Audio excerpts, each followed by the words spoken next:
Hey, what's up guys, Syed here, and today I am in a 2009, I think it's a 2009, yeah, 2009 Ford Focus ST. Now this is not your 2-litre Focus ST, this is the one with the 2.5-litre turbocharged Volvo engine.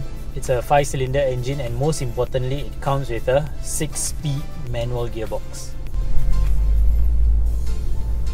Now fun fact, this 2005 to 2011 generation of the Focus ST shares the same engine with a few Volvo models, and you can tell which Volvo cars it shares the engine with the just by looking at the badge. Okay, it has the T5 badge. So for example, this car shares the same engine with the 2005 Volvo S40 T5, the V50 T5, the C30 T5 and the C70 T5. So throughout this review you're gonna hear quite a fair bit of noises, for example from the brakes. There's some like clunking noises here and there, I think there are wine bottles or something in the back of the car. So yeah, do bear with me.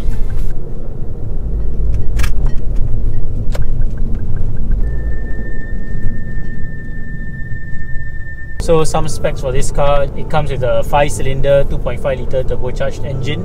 It has 223 horsepower, 320 Newton meters of torque, and it does 0 to 100 in about 6.8 seconds. And before I begin, I want to thank Aizat from Car Buddy for helping me get this car for this review. You can check out his details. He's a car dealer, so if you need any car help, you can check him out.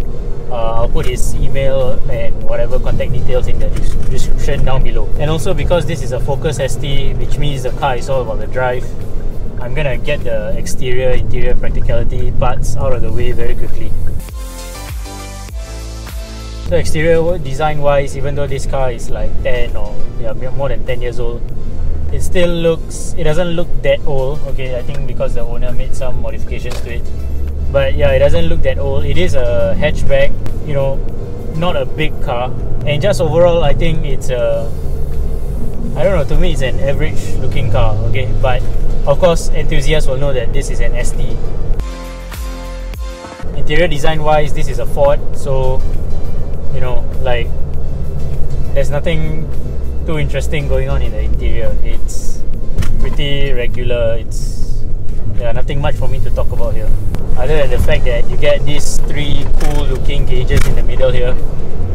Other than that, it's pretty standard. Oh, by the way, the seats are excellent. They are comfortable and they keep you in place. You can see how big the bolsterings are on the side here. Yeah, they are excellent. Practicality wise, its door bins are not very big. I don't think you can fit a bottle in there. Center compartment, it's quite deep. Yeah, it's quite deep. Glove box, quite good as well. I have my friend actually sitting in the back. How's the space in the back? Awesome. You get a lot of knee room. Yeah, a lot of knee room. Headroom, yeah, quite a bit of headroom also. Okay, so yeah, my friend sitting at the back, he's around my height as well, and he has 1 knuckle of leg room? Yeah, about 1 knuckle of leg room and more than 1 knuckle of headroom. Actually, the headroom in the back is it is quite good. It looks quite spacious though, as in the back, it looks quite spacious from my point of view. Boot space, I don't know how big the boot is, and to be honest, I really don't care.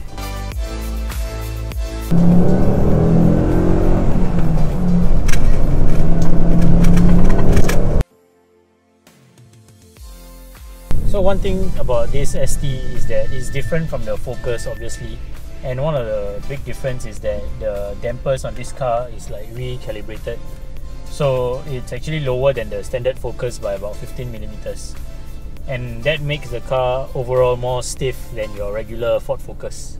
The fantastic thing about this car is that it pulls in any gear. Okay, I'm gonna shift up quickly to top steer there. There's a lot of top steer in this car. I think because it's just too powerful, and this car also has a stage 2 tune, so horsepower is about, oh yeah, just now I mentioned that horsepower is about 200 plus, right? Sorry about that. For this car, it's about 318 horsepower, if I'm correct. Yeah, 318.1 horsepower. 318 horsepower at about 6,000 RPM. Even in 6th gear, you can feel the pull. Obviously, it's not as strong as the pull in the lower gears, but you can still feel the pull. Torque, this car has 436 Newton meters of torque at about 4,500 RPM. Okay, this is the dyno chart over here. So the steering of this car is also very direct. It's very precise. You make small adjustments, right? You can feel the entire car like shifting with you. So the handling on this car is really, the setup is very good. Yeah, a lot of torque steer in gear 2. Now if you don't know what torque steer is, it's basically like a tendency of front wheel drive cars, because there's a lot of power going to the front wheels. So like the car will have this tendency to pull to one side. That's torque steer. So when I floor the car, I don't even have to floor it. When I put my foot on the throttle, I can feel the car like starts pulling to one side, and then you have to like sort of regain control of the car. The power delivery on this car, it's also quite strong, but the pull is very strong, but it's quite predictable. Steering is very sharp and direct, very well weighted also. It's not too heavy, not too light. It's quite smooth, you know, the engine delivery. The power is it's smooth. Yeah. And the car isn't very firm. It's not, even though it's stiffer than the regular Focus, it's not like unbearable like a typical, you know, those old sports cars. New Panamera. It's perfectly livable on a day-to-day basis. It's also quite quiet, other than the engine, you know. It's pretty quiet, or maybe there's wind noise and road noise, but the sound of the exhaust just masks everything. I don't know. Visibility, yeah, very good. It's very good. I don't have any problem seeing out the back or the sides whatsoever. So overall, what do I think of the Focus ST?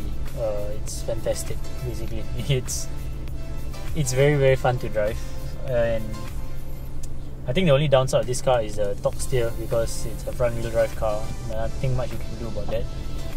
But other than that, I think just like it's comfortable, it's fast enough, it's fun to drive, has a 6-speed manual, which, you know, it's becoming more rare, and it's just livable on a day-to-day basis. You won't have any problems, you won't be complaining about this car. So yeah, I think that's about it for this review. Thank you guys for watching.